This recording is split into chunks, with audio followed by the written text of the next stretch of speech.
Assalamualaikum warahmatullahi wabarakatuh. Bismillahirrahmanirrahim. Hadirin yang berbahagia, pada kesempatan kali ini kita akan melanjutkan kegiatan. Sebelumnya kita sudah bahas volume prisma bangun tegak segitiga ya.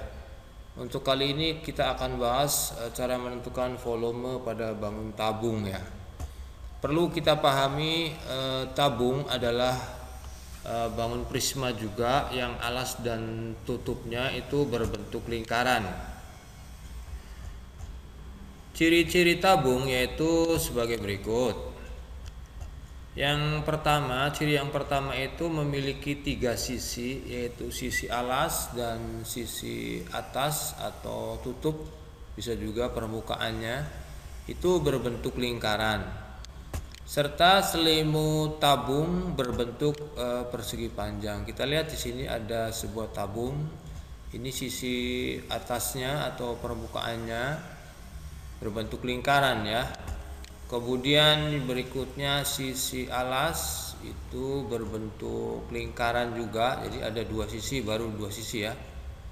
Kemudian sisi yang ketiga ini adalah selimut tabung yang kalau kita buka itu akan berbentuk kalau kita belah ini akan berbentuk persegi panjang. Jadi pada tabung itu ada 3 sisi, sisi alas, sisi atas atau permukaan, dan selimut tabungnya berbentuk persegi panjang. Kemudian ciri yang kedua itu memiliki 2 rusuk lengkung. Rusuk lengkung yang pertama ini kita lihat di sisi atasnya ini berbentuk lengkung. Ini merupakan rusuk yang pertama. Kemudian rusuk yang kedua itu ada pada alasnya ya. Jadi memiliki 2 rusuk lengkung ya. Kemudian pada bangun tabung itu tidak memiliki titik sudut karena di sini tidak ada pertemuan 2 garis berpotongan pada satu titik, tidak ada ya. Maka pada bangun tabung tidak memiliki titik sudut. Sebagai tambahan, di tabung itu memiliki tinggi tabung. Tinggi tabung di sini ini merupakan tinggi tabung ya. Berikutnya kita akan pahami dalam kehidupan sehari-hari benda-benda yang berbentuk tabung. Di sini kita lihat ini ada beberapa benda yang berbentuk tabung. Ini kaleng cat ya. Dan ini kaleng yang dari beberapa makanan ini berbentuk tabung juga ya. Bisa kita lihat dalam kehidupan sehari-hari banyak sekali benda-benda yang berbentuk tabung. Nah, sekarang kita masuk pahami rumus volume tabung. Volume tabung itu rumusnya pi R kuadrat dikali tinggi, dengan pi itu nilainya bisa 22/7 atau 3,14. Kita sudah jelaskan jika pi menggunakan 22/7 jika jari-jarinya itu kelipatan 7 ya. Kalau pi nya menggunakan 3,14, jari-jarinya itu yang bukan kelipatan 7, misalkan 3 atau 4 cm atau 5 cm dan seterusnya ya. Kita lihat pada sebuah soal. Sebuah tabung diameternya 70 cm. Diameter itu berarti garis tengah lingkaran. Ini dari sini sampai sini diameternya 70 cm, berarti kalau begitu jari-jarinya adalah setengah dari diameternya, yaitu berapa? Ya. Jadi jari-jarinya 35 cm ya. Kemudian tinggi tabungnya 80 cm.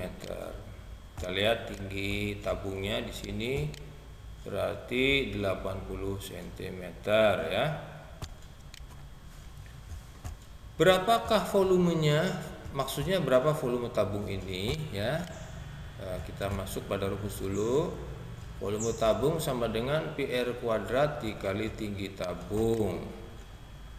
Kita lihat karena jari-jarinya merupakan kelipatan 7 yaitu 35, maka pi nya kita gunakan 22/7. 22/7 dikali R kuadrat berarti 35 dikali 35 ya. Jari-jari dikali jari-jari dan dikali tinggi tabungnya itu 80 cm.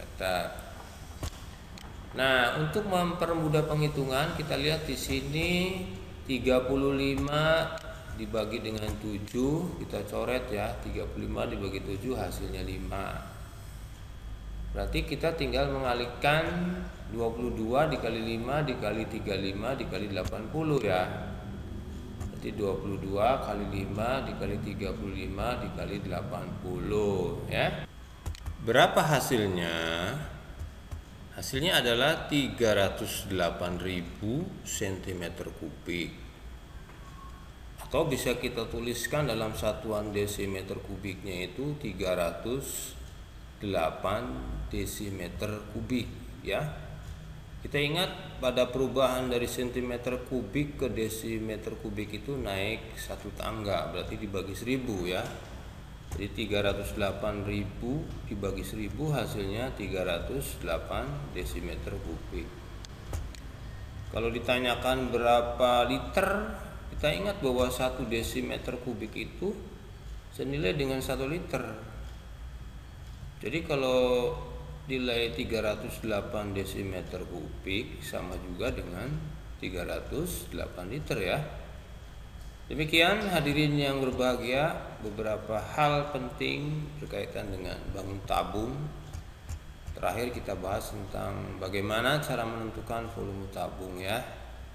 Demikian, mudah-mudahan ada manfaatnya, kurang lebihnya mohon maaf. Assalamualaikum warahmatullahi wabarakatuh.